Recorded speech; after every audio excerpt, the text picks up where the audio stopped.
Hello everybody! So finally here is the review of the Fokoos Odin that Dora Ding kindly sent me last year. I guess it was middle of October. But as you see, I was very busy printing lots of stuff. These are not even all the things that I've printed, there are much more. But I think it's okay. I printed some practical things like these akku holders, quite cool, own designs, landscapes, maps, decorative things, toys, even this, you see this articulated dragon, which came out really nice. Everybody's printing it at the moment. I've printed PLA, PETG, TPU. I've used the Fokoos Odin slicer, which is a derivative of the Cura software. I've used Cura and even Prusa slicer, and I know it would also work with any other kind of slicer. When I've unboxed it, you could see me how I assembled it. I just folded it up. Works really quick. You just put in those 4 screws and you're good to go. In the beginning I had a little bit of issue with the leveling of the printer, but then I found out if you just go to X max, you'll be perpetual with this upper frame here. And then from there I started to level the bed. In the meantime I upgraded the firmware because initially the resume function didn't work. Now it does. I just tested it. The runout sensor works. The filament exchange works. I have written down all the advantages and disadvantages. There are so many, so excuse me that I'm reading off a sheet. But first let's start with the specs. As you can see here in the picture, the printer has a print bed 235 by 235 and a height of 250. When you add the spool holder with a spool on top, the total height will be 680. Without the spool holder, the printer is 460 millimeters high, depth 410 and width 250. The printer comes with lots of accessories. I've also used the picture from the web page to show it to you quickly. What was missing in my case though was one tool, and it is a wrench, but I used my own one, so that is okay. And mine came also with a small little spatula that you might have seen in the other videos. You see this one here. Yeah, it's nice to have, but I'm using a small little kitchen knife or the normal scraper. If you let it cool down, it will pop off anyway.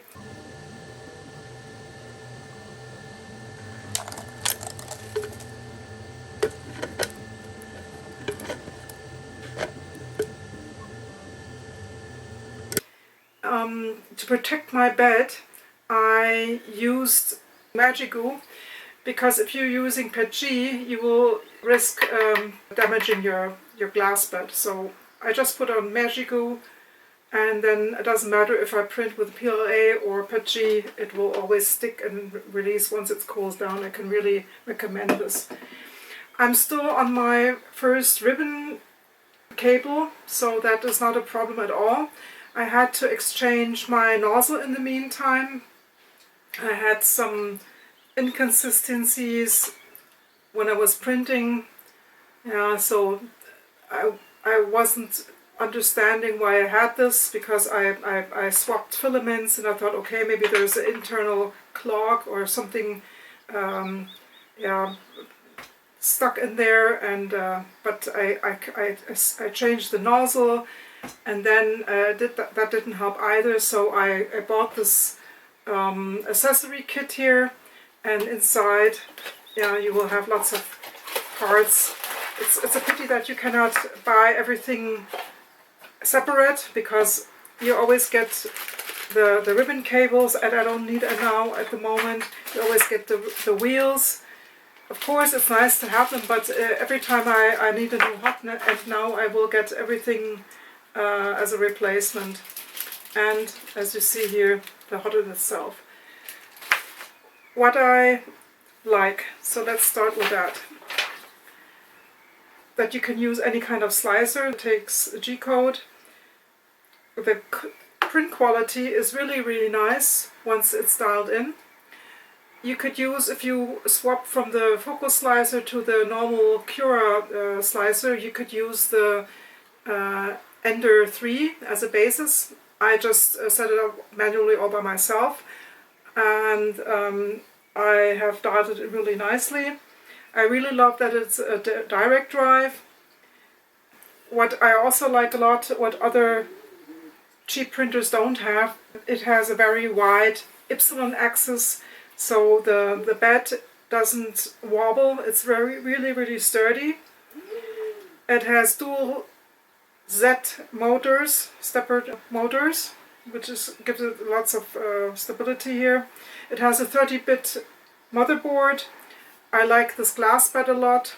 I haven't tested wood filament or other exotic stuff beside the ones that I already named. I like that it has a filament runout sensor. The community on Facebook group is really nice. Dora Ding, I want to give a big shout out to you. You are incredible. You have built up this community beginning from last year up to what it is now. You are really incredible. I have not found any other company from China being so supported, not even from the rest of the world. You are really incredible, you and your team. I don't know the names of the other people helping you, your assistants, so also big shout out to them and all the people behind the scenes. Yeah? Then I like it that it has a silent stepper motor, so when you're printing you almost not hear the printer at all, but the fan here is quite loud. I have not updated the printer at the moment, so in the future, as you see, I already put here a LED light, a strip, which just sticks here. I will create a bar, LED bar, and I will exchange this with a Noctua fan, so then it's even more quiet. And maybe in the future, I don't think you really need it, but this is going to be a printer that is going to our makerspace, and it would be nice to have a BL Touch. There's I think two or three community members that are supplying firmware that supports the BL Touch, but I haven't tried it yet. Then I like that the replacement parts are available, but as I just said, it would be nicer if you could buy them separate, only what you really need. Then I was really astonished because in the past all my other printers have linear rails, and but I'm really astonished how good these wheels work. Don't wonder that in the beginning you will have quite a bit of shaving. That is totally normal.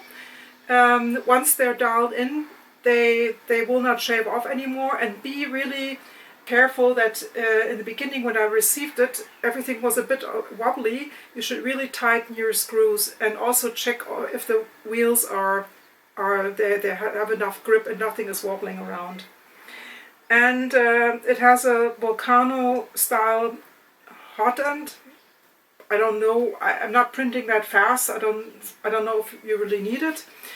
I have recently upgraded the firmware. Before that, my bed didn't go higher than 105 degrees and the nozzle 235. And others, they say that on theirs it goes higher.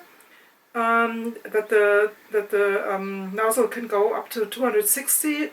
I will have to check with the new firmware now. I haven't, but I was still able to print very successful with PETG. And if you look at Maker's Muse, I don't know what this file is called, but you can check the clearance here between, what does it say, 0.5 down to 0.15, and I got all of them cleared, as you see here.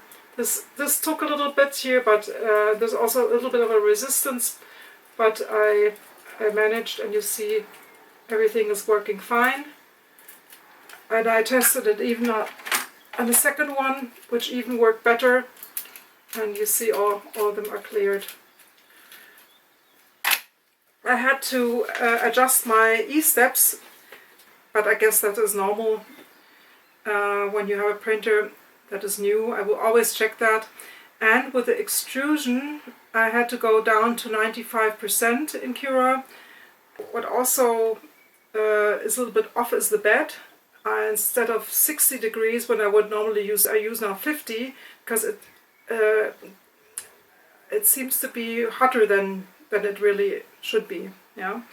So let's come to the disadvantages. The Fokoos slicer is only available for Cura, so the people that are using Linux or Mac, they have to use Cura right away. That it doesn't have any automatic bed leveling, but you could upgrade it. E-steps, yes, I mentioned that too. And the newest firmware is only available over the Facebook group. So if you don't like Facebook, you're all left out. The disassembly of the hot end here is not easy. You have to take off lots of screws. I will show the explosion of the whole area here in a picture. And what could be better is that once the print is finished, that the cooling fan also shuts off. That would be perfect. Yeah, other printers have that function. The fan could be more quiet. Yeah, I'm not a fan of the micro SD card that it has.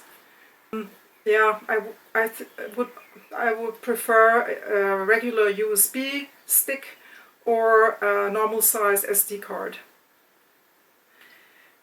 Then, if you like the icon on the screen, because when you receive the printer, there are some files on the SD card, and when you print them, you will see that there's a picture of the printed object on the screen, which is really nice. But if you slice your own things and you're using Cura, you only see a F. It doesn't work. So you have to follow the instructions on the SD card. It will guide you, but it's kind of fiddly. I wish it would be working more easily. Then the resume function, yeah, it leaves blobs. So when you have a power outage and you resume the print, normally what happens on other printers, if you have a power loss, the printer has a battery or something inside, so it can go to the home position, and then the print is cleared, because once you start the print again, it will heat up on the print, and you will have a blob there, which is not really nice. So that could be improved. But overall, I'm really, really happy with this printer. I'm kind of sad that I have to give it away now to the makerspace, because the quality is really, really good. Please take a look at this. You almost see no layer lines. This is crazy. Yeah, I'm really, really happy. And also that I'm able to use the different slicers, which initially I thought I might not be able to. So, thank you so much, Dora Ding and Fokoos, for sending me this printer. I hope that you will give me the chance to test other products in the future. And so, happy printing, and see you in the next one. Bye bye.